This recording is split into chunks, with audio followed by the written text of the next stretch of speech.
This is episode 255 of Reel Me In, a movie podcast. And over here in the States, it was Thanksgiving week, and I guess Hollywood was also in a coma as we were in a food coma because there is no news this week, but there's a couple trailers to talk about, and Chase will have his review of Creed 2 and maybe some other surprise reviews.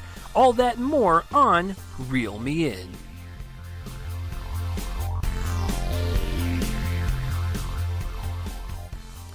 What is going on, everybody, and welcome to another episode of Reel Me In, a movie podcast. I am Chase Lee, your host for today's movie podcast, and if you're searching on the web for other movie podcasts or movie-related podcasts, and you accidentally stumbled across this one, well, hopefully you stick around, and maybe you will learn to love us, and you'll be like, you know what, these guys aren't half bad, and you will come back for the next week, and the next week, and the next week, because we just love when you guys come here and want to talk about your favorite thing in the world, movies, as we do, too. And so, typically I have a co-host named Joseph Coplinius.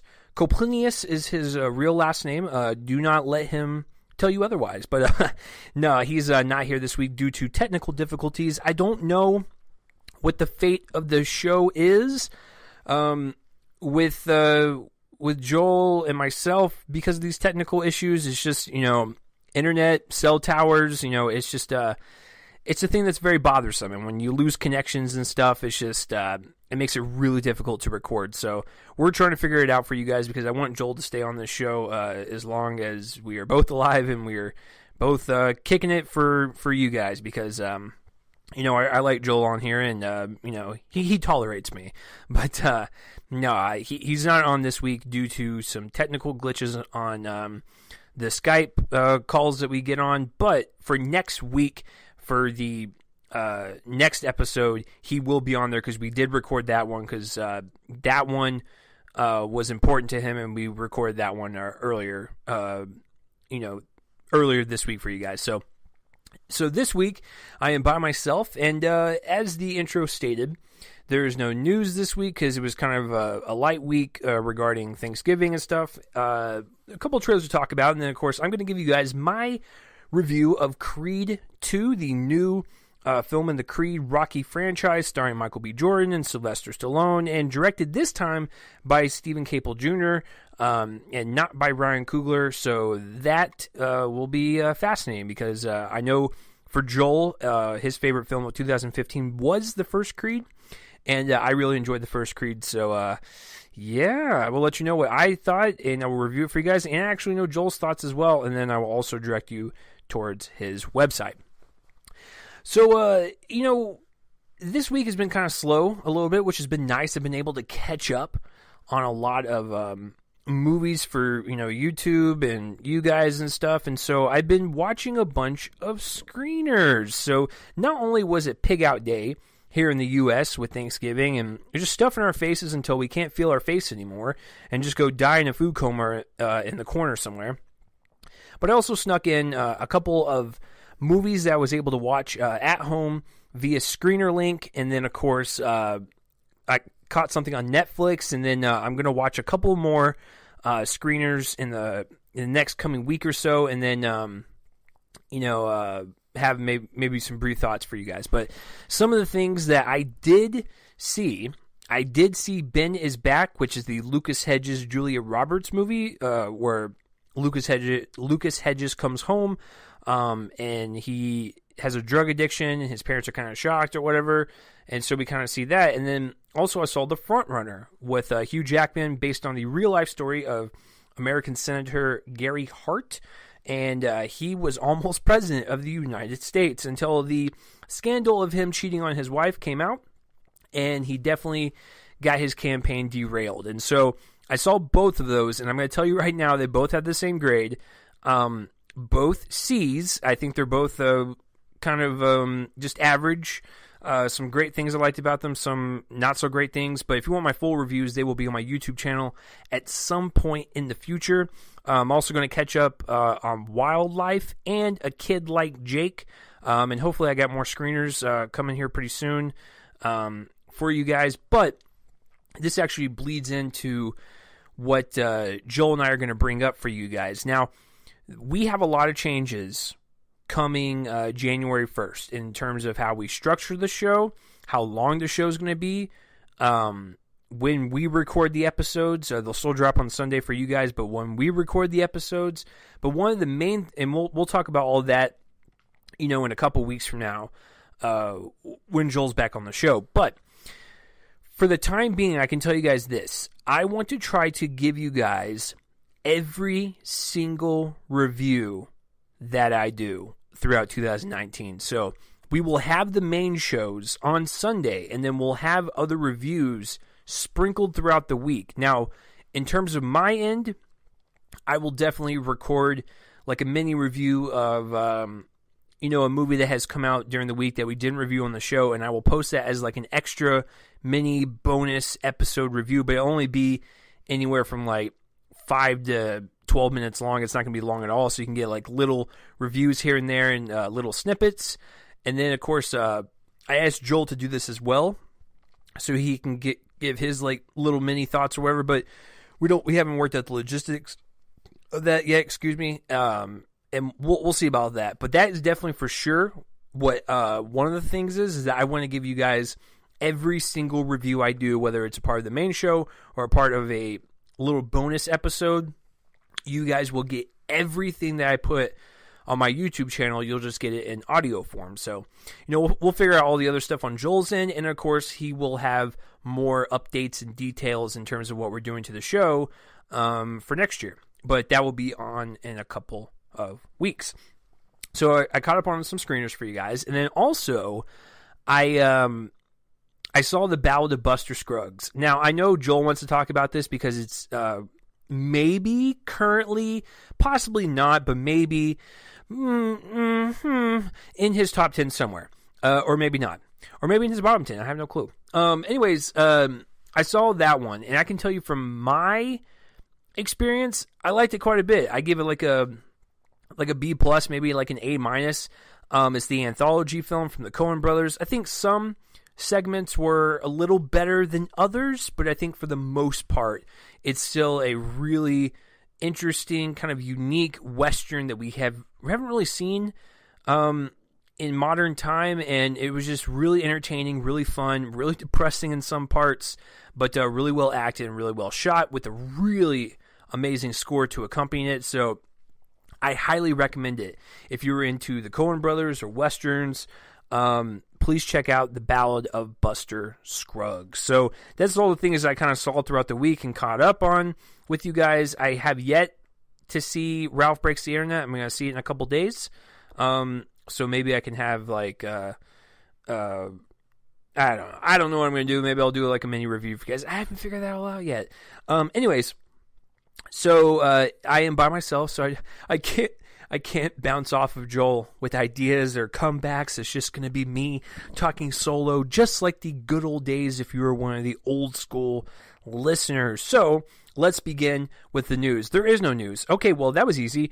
Yeah, when Joel sent me the notes this week, he was like, there's literally nothing that came out. I was like, okay. I mean, it was Thanksgiving week, and there was no reason to drop anything unexpectedly on us. Well, we'll get to that in just a second with the trailers, but for news, there's no reason to drop anything right now. Everyone's either on vacation or they're not really paying attention. It's just, the trades were very, very, very silent this week, and rightfully so. So for the trailers, so there was a couple that Joel wanted to talk about, and he gave me 2 of them. He gave himself the other one. But the first one is called After. Now this one is based on a book, and it's actually a YA book. Even if it wasn't, good Lord, the trailer definitely reeks of that. But this one tells the story of a young girl that falls for a guy with a dark secret, and the two embark on a rocky relationship, based on the novel by Anna Todd. Now, I had no idea that this book even existed. Hell, my girlfriend reads books all the time, and she didn't even know it existed, so it must be one of those dark erotica books that maybe you find in XXX stores. I don't know. Anyways, I had no idea what this movie was about. I didn't even know it existed, but she is a virgin. She, has sex with this guy, and then, of course, all the things that happen afterwards, they get weird. They get a little creepy. He slowly rubs her stomach. It's basically a more creepier version than Ghost. So it looks bad. It looks like a TV movie. It looks like something that would premiere on Freeform at like 4 p.m. on a Tuesday. It looks like a sitcom, the way it is shot and the way it is color corrected. It just looks so plasticky. All the actors and actresses look very uncomfortable. The subject matter itself is very uncomfortable. Like I said, there's one shot where this guy is like slowly like rubbing her stomach, and you're like, okay, so she's probably pregnant, and it's like, no, it's probably something even weirder than that. And he's just like, I like the softness of your stomach skin, and you're just like, ugh, please get out of here. So the movie After comes out April of next year, and I could care less. And I bet Joel would feel the same way. The next trailer. So during the news week, nothing dropped. It was a silent week for movie news, except for this trailer that just like appeared on the Thanksgiving game. I believe it was the Cowboys game, because that's where I saw it when I was sitting down. But the Lion King trailer, the 3D animated one that is coming out in July of next year. It's one of the many movies that Disney is going to slay you with. And I mean that literally. I think we're all going to die from all the movies coming out with, like Captain Marvel, Avengers 4, Lion King, Dumbo, Toy Story 4. Just please stop. My bank account can only take so much. Thank you, Disney. So, yes. So the Lion King teaser trailer dropped. And I just want to put a couple things to bed. First of all, it is a teaser that is literally an exact replica of the original teaser of the 1994 version. And it's very freaky, especially when you see like the 2D hand-drawn animation and you watch the fully 3D animated one. And speaking of that, it is still an animated movie. It is not live action. If there were people walking around, sure, I guess it would technically count as live action. I guess Jungle Book is technically a live-action movie, since Mowgli is a human being and he's not computer. The Lion King is all animated unless we are told otherwise, so it is still a 3D animated movie. Now, as far as the teaser goes, it's exactly how the 90s version was cut together in terms of trailers. Was it still effective?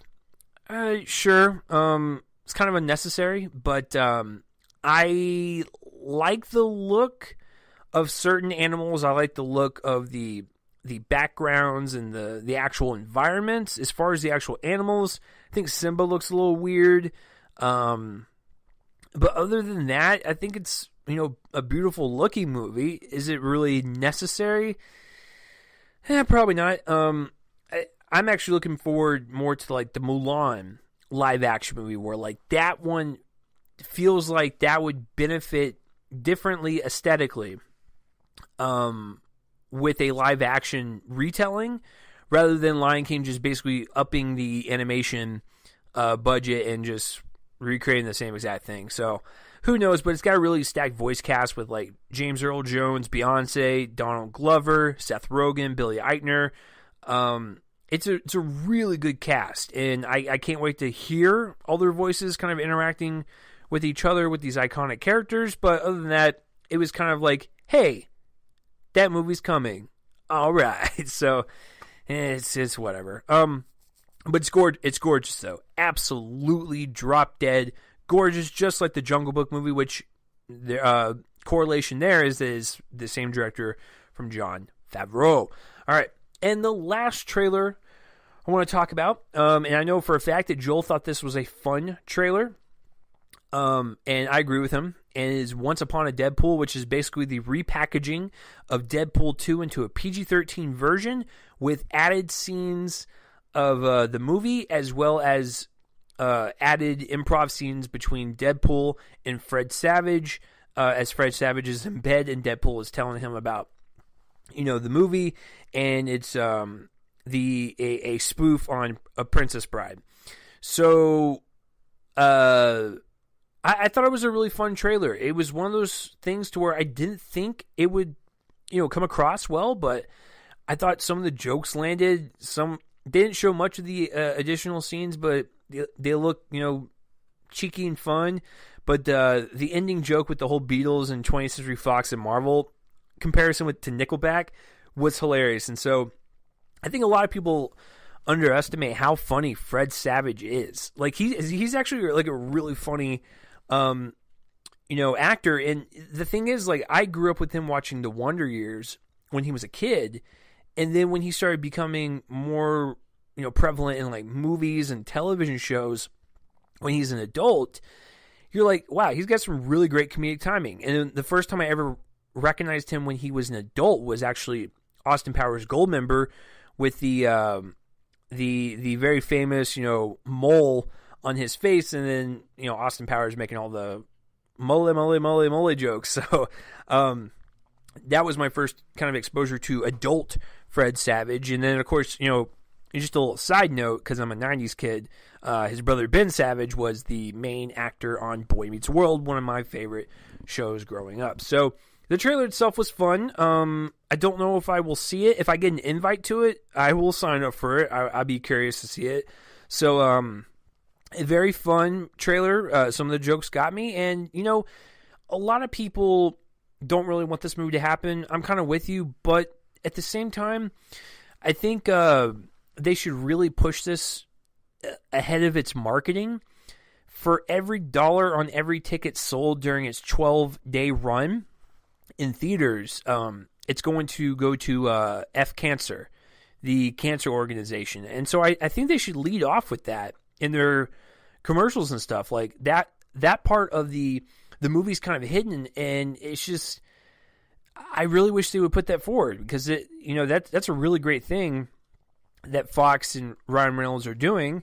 I think they should give more of the proceeds to charity, but I'll take what I can get to F Cancer, because I know it's really passionate for Ryan Reynolds, as well as it makes sense because Deadpool in the movie has cancer, so it makes sense that would be the correct charity to give money to and stuff. So I just think from that aspect, it's a great idea, and the trailer itself wasn't bad. So who knows, maybe that 12-day run will carry Deadpool 2 over its threshold, and maybe be one of the highest grossing movies here. I have no clue, but we'll have to find out. But obviously, my favorite trailer of the week is After, because I love creepy hand rubbing on stomach skin. So my favorite was, I guess by default, probably Once Upon a Deadpool, just because it was a new trailer. And The Lion King rehash, and then After was just awful. So that is my favorite. It probably would have been Joel's as well. Maybe even The Lion King. I have no clue, because he's not here, and it makes me sad. It makes me sad. Okay, so to get to the main review, Creed 2 from MGM and Warner Brothers. They are co-tackling this. It's such a weird combo, but hey, here we are. But this one tells the story, or the continuation of Creed, and he's in the ring. He's a heavyweight champion, and he's living his boxing life and his personal life with Tessa Thompson, as she wants to be a singer and really kind of growing her career. And there is a new fighter all the way across the world in Russia, and it is Ivan Drago's son, Victor Drago. And if you don't know who Ivan Drago is, he was the main antagonist in Rocky IV. And so we get to see Victor kind of rise up through the ranks. He's really beefy, and he's just like pummeling his way through the competition. And he specifically challenges Adonis to fight him, and of course he's going to lose, and like he's got to retrain and get back up there. And it's a traditional boxing movie with the traditional boxing tropes and arcs. And of course, while the boxing life has its arcs and its kind of flourishes, also in its personal life with Adonis and Tessa Thompson, you have their lives kind of becoming more connected, and maybe a couple things happen where their lives kind of advance a little bit more quickly than they thought, and so they have to balance the two. as well as her starting her singing career. So this was a trailer or a movie that I didn't really think needed to happen, but I wasn't going to deny it just because I like the first Creed a lot. I was like, okay, you're going to do a Creed 2. Just elevate the story, elevate the characters, give me that next level in story. That's all I want. And so when the trailers came out, I know that Joel and I were both excited because he obviously loves Creed. I love Creed. And we're like, yeah, it looks pretty good. So, I gotta tell you, I liked it. I don't love it, and maybe it's one of those things to where I will love it as time goes on. But in terms of a sequel that we really did not need, kind of unnecessary, I still liked it because it's really great filmmaking with some really grounded and kind of emotionally breaking performances that really carry this over to the finish line. So let's break this down, folks. So this is directed by Stephen Caple Jr., and I was actually not reading, but I don't read. I was listening to an interview with him on another podcast, and him and Ryan Coogler were friends. They went to USC together, and of course Ryan was busy with Black Panther, and he's busy with a lot of other things. And so when Michael B. Jordan and Sylvester Stallone had an idea for Creed 2, they called upon Steven to see if he can come kind of audition. And he called Ryan. He was just like, yo, they just like called me to audition. And, Ryan was like, yeah, put your name on top of the list for replacements. And so Steven was like, oh, man, that's amazing. Thank you. Because apparently Sylvester Stallone saw one of Steven's works and he really liked it. So here we are. So he took on the job. And, for being a director I've never seen before, and whose filmography was kind of non-existent before this movie, I liked his direction. I think what he did the best, and this might be a flaw to some people, this might not be, but I thought he did a really good job on focusing on the characters and growing them as characters and just really working with the actors to make sure he solidifies the best performances he can get out of them. And now I say that because the boxing scenes are still exciting from an editing standpoint, but cinematography-wise, a little flat. That's about it. So there was definitely care put into the boxing matches, but there was more care put into the character and the story beyond the ring that I found most intriguing because the performances were out of this world.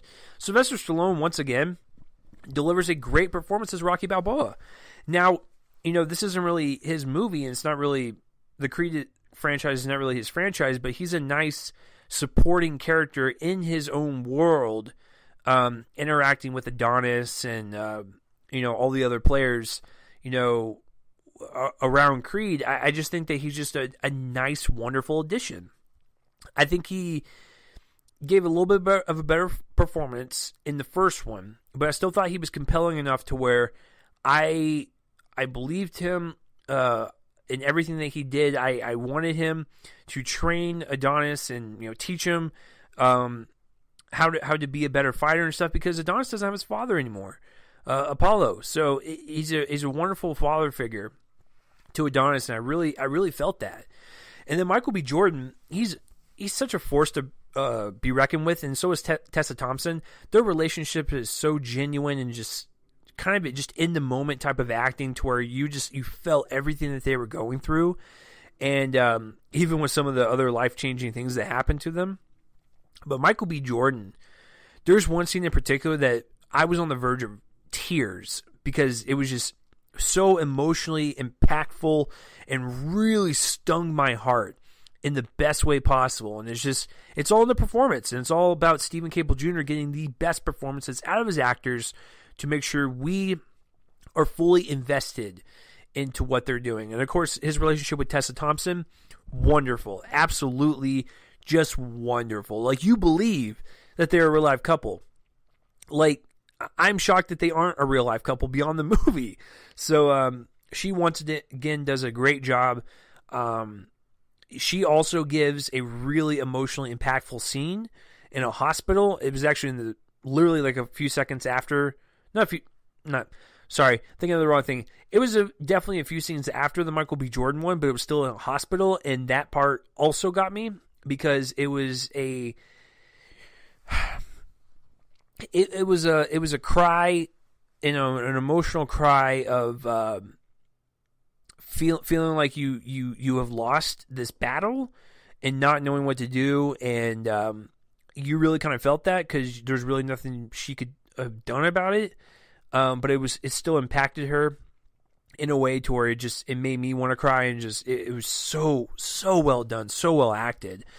But with all the performances, like I said, it's just I thought the actual growth of the characters was really well done. I even think that the antagonist, Victor Drago and Ivan Drago, I thought they were really good too. Like Capel Jr.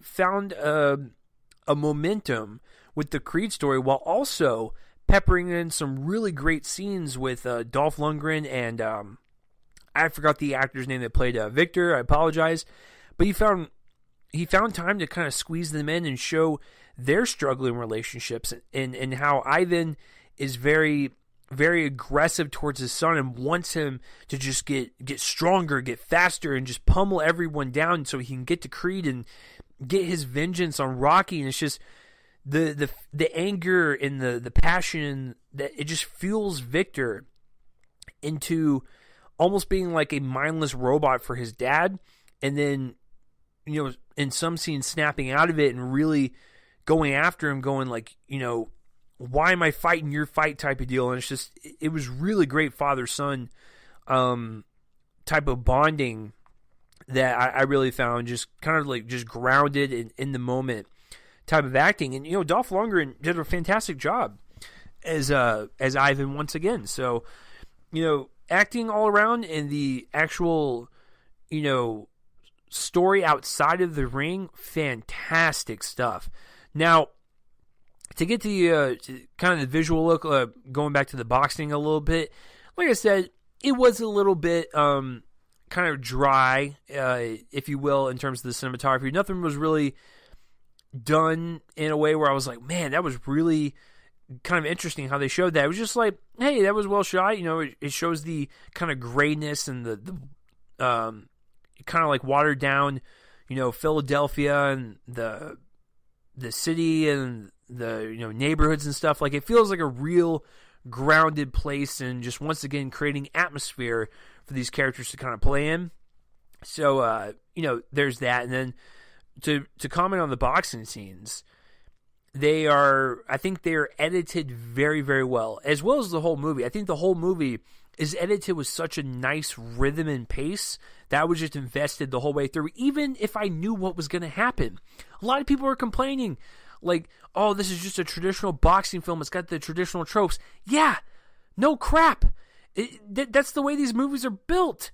That's the way every boxing movie is built. They fight someone else, they fall down, and they get back up and they train so they can fight them again. Like, that's the way it's always been. So people's complaining with, oh, it's just another boxing movie, it's the same stuff. It's like, yeah, but it's done well to where that doesn't bother me. So anyways, even with the tropes that I knew that were going to happen, it's still edited very well. And the boxing matches are edited with such excitement, and the sound design on all the punches and the crowd and the announcers, just it all felt like this really great HBO pay-per-view type of event where you felt like you were exclusive in watching it. It was an event for every single match that Adonis was performing in. So that was exciting to watch. I got my fist pumping in the air. I was like, yeah, you go get him, even though I knew he was going to fall down in the second fight and then get up in the third fight. It was still exhilarating to watch. And that's what, once again, Stephen Capel Jr. does well. Yes, they may not be filmed as well as the first Creed, but they're still exciting to watch, and he still wants you to get pumped up, and he still wants you to root for Adonis as he's trying to fight the good fight and become heavyweight champion of the world once again. It's just, I remember when I saw the first Creed, and everyone in the audience that I saw it with, they were just like getting into it, and they were so invested into the actual fight that it made me get invested. It was a really great theater going experience. It was the same way with this one. Every time when Adonis, well, this got slightly annoying after a while, but like, when Adonis would get hit in the ribs or in the face, people were like, oh wow, like, oh dang, like, they were like kind of reacting to it as if these were real life people in harm's way. And I think that is a testament to the performances rounding out these characters to make us care about when they get hit, when they get hurt, and when they fall down, and when they rise up to be the underdog. And that's such a great, experience to be had in a boxing film. So, really great stuff all around with that. Here's my actually one big issue with the movie, and I haven't really touched upon it because I wanted to save it for last. But the music was. It felt random. It didn't feel like it was constructed well in terms of where to place it. It was just more of like, hey, let's throw this song in there because it sounds really good. Okay, next scene, throw this song in there because it sounds really good. Oh, boxing scene. The Rocky theme song. We gotta play it just really briefly. Okay, and then done. And then the credits roll, and then another song plays.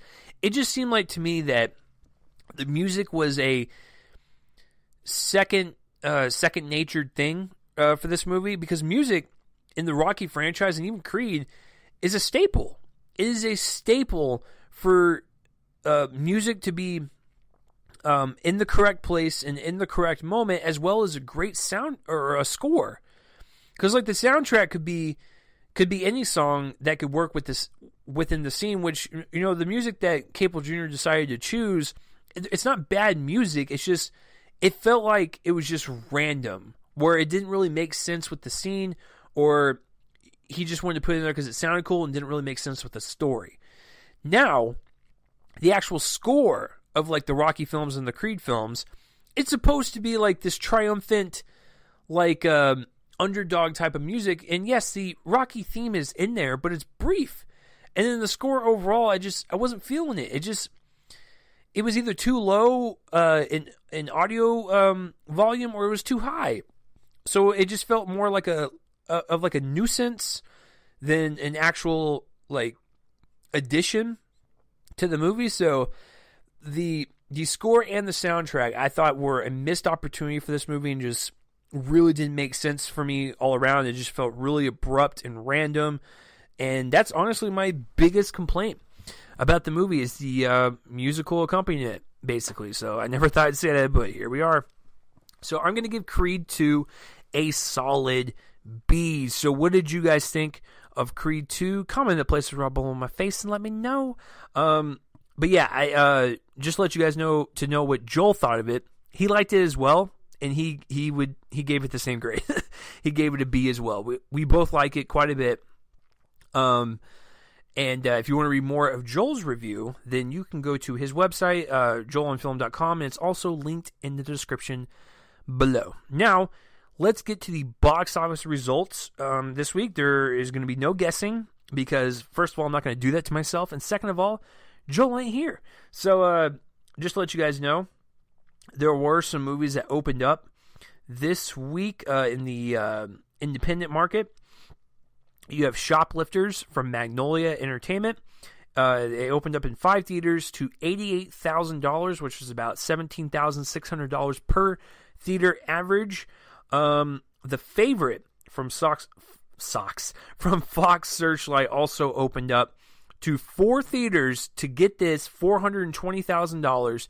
That's $105,000 per screen. That is amazing. Or not per screen, but like per theater. It might be only one screen. Who knows? But anyways, per theater, that is a lot of money for just 4 theaters. So that's really great news for the award season moving forward.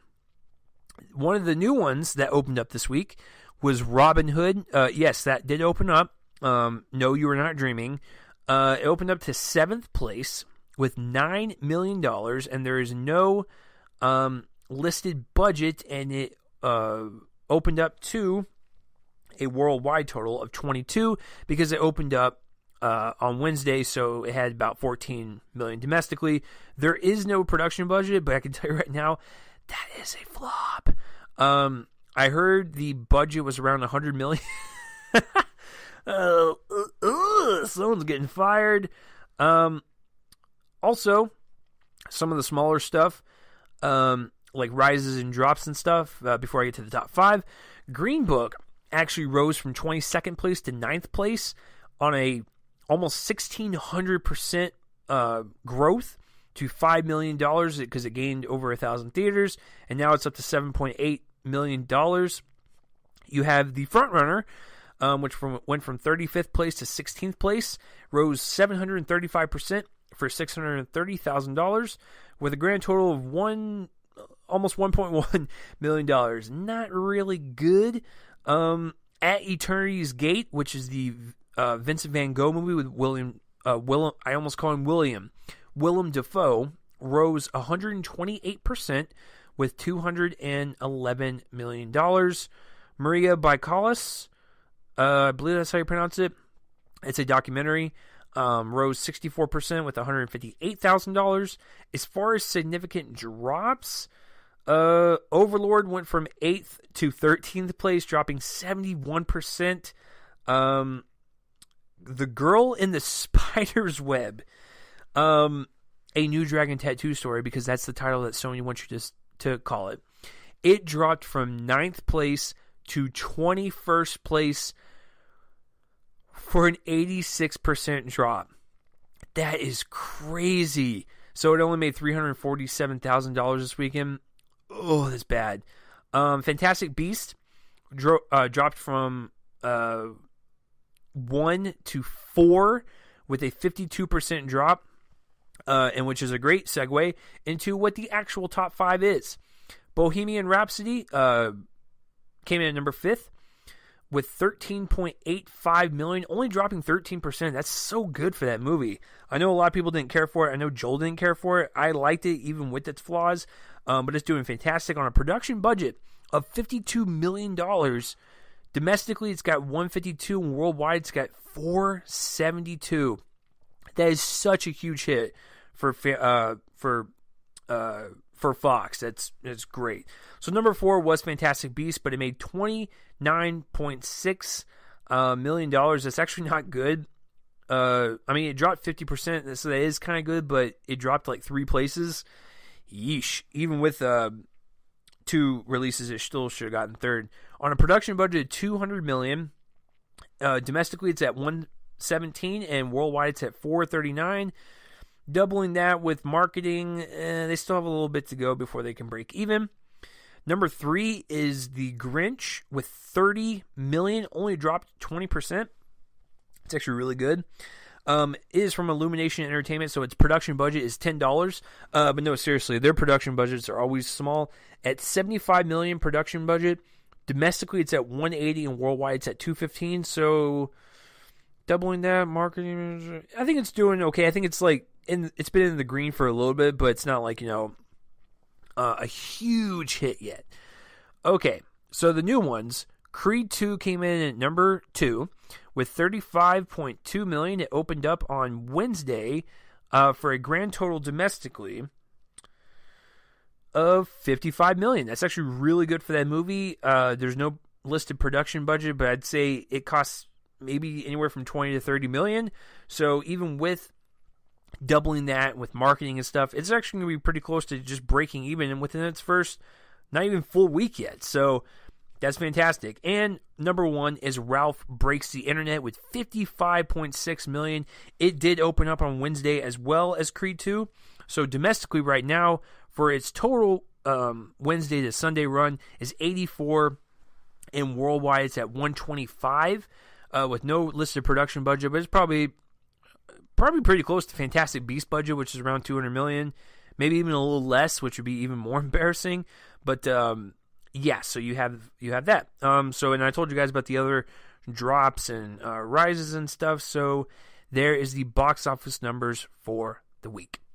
Next week, guys, for episode 256, we have the bottom 10 worst movies of 2018. That's right, guys. It's getting towards the end of the year. We're going to start to have these lists start to come up with like the best and the worst. So we already recorded it, and I already know what Joel's list is, and it's quite fascinating. I think you guys will be probably not surprised with mine, because if you've been listening all year, you're just like, yeah, it's probably that one, it's probably that one, it's probably that one. So for next week, it will be the bottom 10 worst, and we're not even dropping it on Sunday. We're going to give it to you a day early.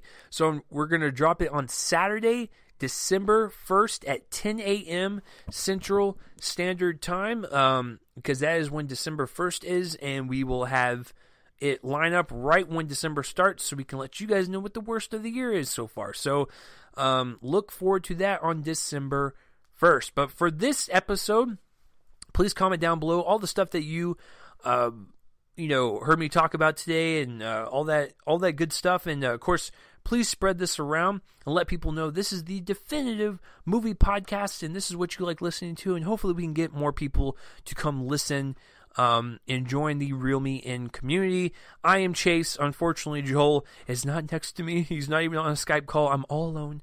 But I'm Chase. I hope you guys have a good day, good night. Whenever you're listening to this, you guys are awesome.